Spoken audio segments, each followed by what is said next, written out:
everybody, how are you all doing? I hope we're having a good Easter weekend. So it is Easter Sunday today, the 20th of April 2014, and we're back with a new Arrow character spotlight video, and this week we are talking about Sebastian Blood, aka Brother Blood.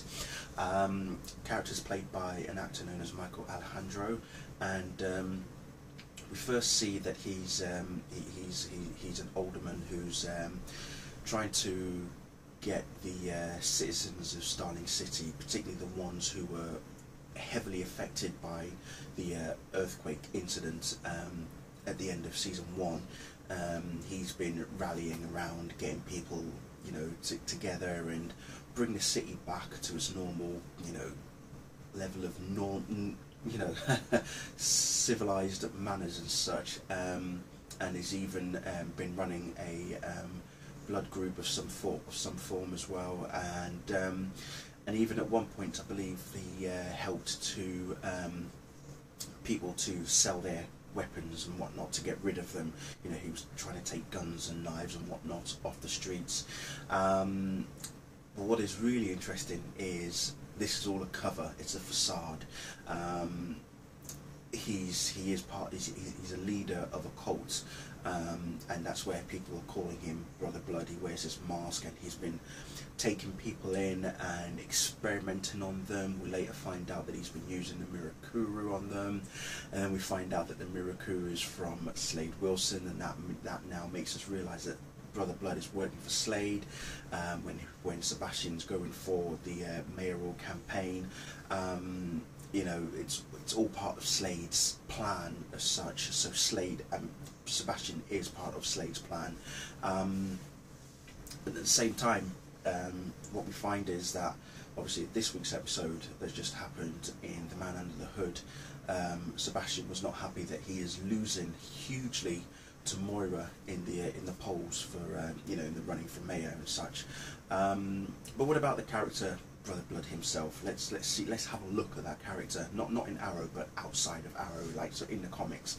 The character was first created back in the 80s by George Perez and Marv Wolfman, I believe, and he first appeared in the New Teen Titans comic book. So essentially he is a Teen Titans villain. In fact, there's actually been more than one variation of Brother Blood. It appears that the one that first appears in the New Teen Titans back in the 80s is actually the 8th version of Brother Blood. So there's been a varied existence. There's sort of like a line of bloods as such that has carried on this cult as such. There's this group known as the Church of Blood.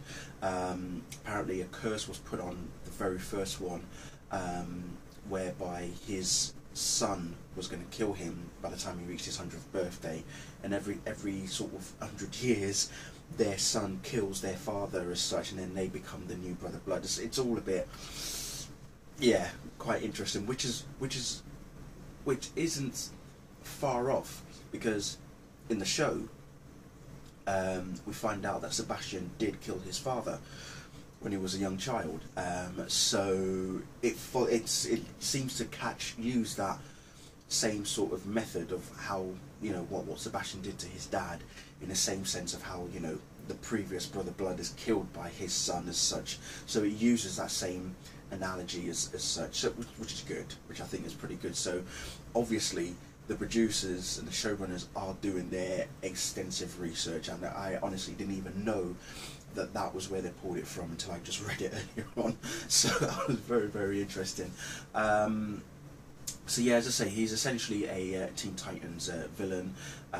He's taken on Raven and Robin and Cyborg, Starfire and Kid Flash as well. So he knows the Teen Titans pretty well.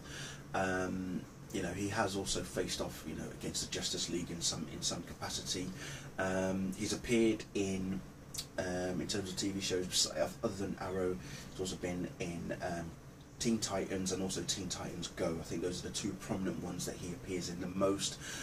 Game wise, you'll obviously find him on the DC Universe Online MMO game, and so yeah, he has got quite a big history. He reappeared again in the 2000 era as such, and then New 52, he's been recreated again. To some extent, I'm not too sure, not too familiar with his full existence, but he did appear in the first Phantom Stranger comic book that came out during the New 52, so he does appear in there in some capacity as well. But on the show, if we go back to the show, what we're looking at now, obviously, we're at that stage where now Slade has pretty much got the upper hand against Oliver, and he's now got Isabel, he's now obviously got Sebastian as well. Sebastian, as far as he's concerned, he wants to win, you know, he wants to become the mayor of Starling City, so that he has that control over the city, because he's got big plans as well. But Slade is sort of like putting a stop, in some sense, to him. I think a deal was made between him and Slade, in that if Sebastian helps Slade to bring down Oliver, or at least, you know, cause problems for Oliver, Slade will allow for him to become mayor. But obviously now Moira is in the picture. Moira is obviously doing things that is making Slade happy, that Slade is now thinking, well, maybe it's best if we let Moira become mayor and, you know, just shunt Sebastian out of the picture, which could cause a huge rift between Slade and Sebastian. Even though Sebastian's been helping Slade gather up his army, using the Mirakuru on people, experimenting on them, and see how it affects them. We'll remember, obviously, Sebastian is the reason that Solomon Grundy comes to existence. Well, Cyrus Gold anyway, was like his first real, true success, as it were, of use of the Mirakuru in a way. So that'll be interesting to see. If we do see Solomon Grundy again, I'd hope he'll come back in season 3. I would actually like to see Brother Blood again, hopefully reappear some point in season 3 as well. So who knows? You know, I mean, there is that little bit of supernatural element with Brother Blood in this show, and who knows if it carries on into season 3.